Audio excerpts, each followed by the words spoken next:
Okay, I'm sorry I forgot to show you what that little noise toy sounded like that was in originally in that Sonar FS-2340. So there's not much to it, so I figured, well, I can just show you out of the radio. It doesn't need to be in a radio. So I just have the audio out on it, which is the red wire here, running to the mic tester. Okay, so we're just using that for audio amplification.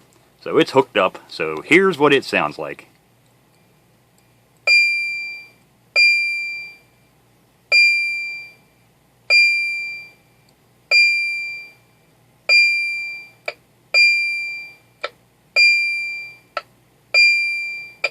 So that's what was in the Sonar FS-2340. Not much to it, like I say. Yeah, I've never ever heard a simulated Browning ping that sounded like a Browning ping.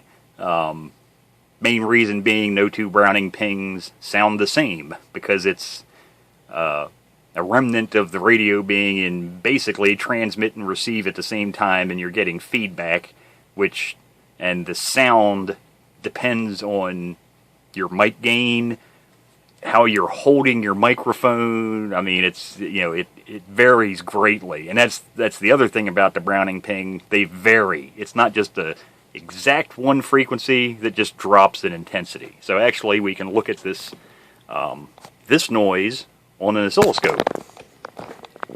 Actually, let me grab the probe here. And ground hooked up, and to the audio.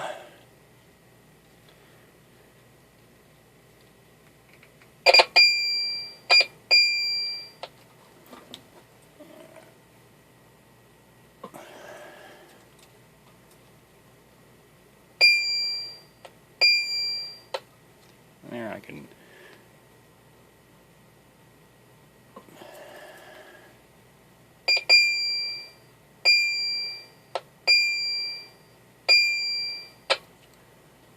And if we really squish that down,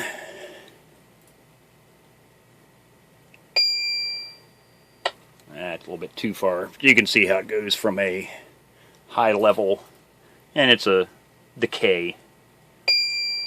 So you can see how it just decays down in intensity. And all that is inside is just an electrolytic capacitor discharging. Is what controls the time.